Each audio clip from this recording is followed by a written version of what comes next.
Hello and welcome back to Celtic Politics Archived. Today we're talking about why a Cornish Parliament will happen in your lifetime, and the benefits of a Cornish Parliament, and in 2023 how a vote was held for a Cornish Parliament, and how the mayoral campaign by the corrupt Conservative Council fails. So, the first topic of today, Cornish Parliament. My reasoning why I believe a Cornish Parliament will happen between 2025 and 2026 is because the general election in the UK is going to be happening in 2024, and it's predicted to see that we'll have Lib Dem not councillors, members of Parliament. We have seen that the Liberal Democrats have promised a fair devolution deal to Cornwall in a form of a Cornish Parliament, and by 2025 the Cornwall Council will be holding their elections, which will see Mebyon Kernow get more councillors, which can push for more powers in the council itself. So they did hold a vote in 2023 and it was very close. I believe it only failed by 2 votes. I think it was between 40 and something. Now, considering it lost by 2 votes, is amazing. Like, you may think, oh, that's awful, it failed, but no, if you tried to hold that same vote just a few years ago, you would have been laughed out of the room.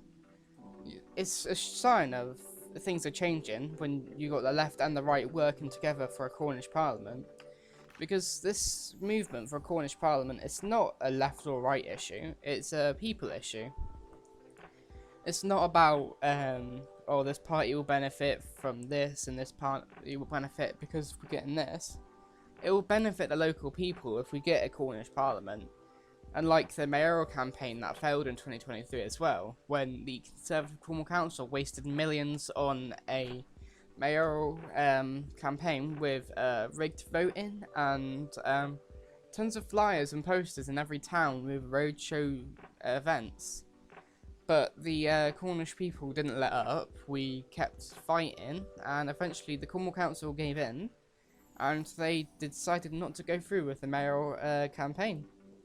Now, a lot of people think that there's no movement in Cornwall for a Cornish Parliament, but that's simply not the case. We have seen votes, we've seen surveys, we've seen that people want a Cornish Parliament, they want that devolution, but Westminster government's just not engaging with us.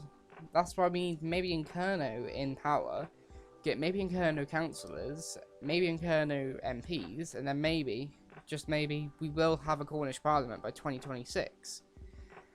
The benefits that come along with a Parliament, we could control second homes, because second homes here is already out of control. The rich Londoners think they can take our homes just for a summer fling, for a few weeks, and then think giving them to the economy for 2 weeks a year is better than letting the Cornish people have those homes. It's ridiculous thinking. We need those homes for the actual people who live here, not for some rich Londoner who wants to stay here for 2 weeks a year. And we could implement tourist tax to help the burden of over-tourism and toxic tourism. They do it in Wales, they charge people for coming in. If we want to control Cornwall and control tourism and make it sustainable for everyone, we need to implement a tourist tax and to be able to control second homes, because until then we are just being used and exploited by the rich English people or the Westminster government.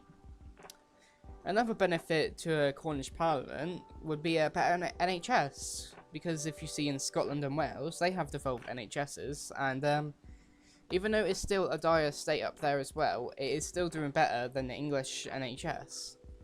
It's better to give the local people control over the local issues, because they will know what's best to deal with it.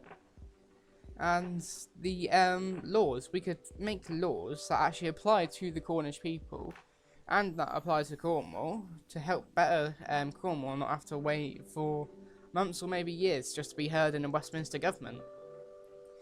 Without a local Cornish Parliament, we won't be heard, we won't be seen, they won't care about us. We need to take the money and power back from Westminster and give it to the local people. we could also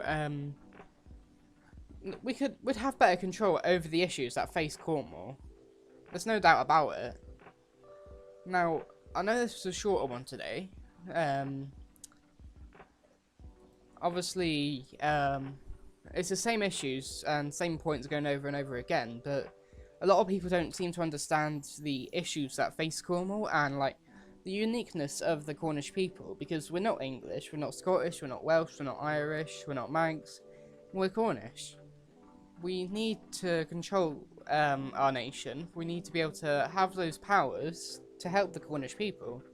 Without them, we're just going to be in a loop of begging Westminster for some sort of recognition or power. Like, back in 2014, they promised a load of protections for the Cornish people, yet we haven't seen it.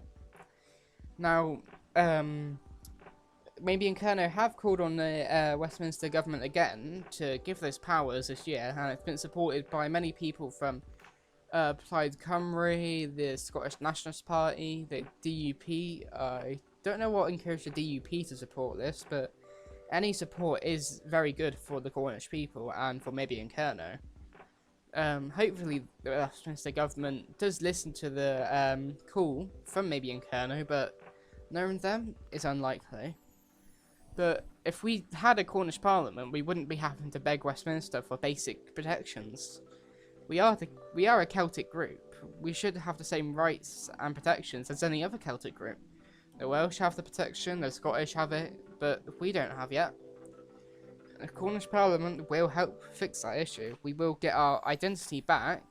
More people will recognise Cornwall once we have our nationhood back, and once we have official government. Until then, we're just going to be still stuck in this loop, as I've said, begging Westminster for basic protections. So yeah, thank you for watching this episode of Celtic Politics Archived. There will be more videos about the Cornish Parliament and the reasoning about why we should get it. I will suggest you look up Mebyon Kernow and the CornishAssembly.org. They are very good resources towards why we need a Cornish Parliament, and I will be talking about this again, so thank you for listening. This has been Celtic Politics Archived, and I will see you in the next episode.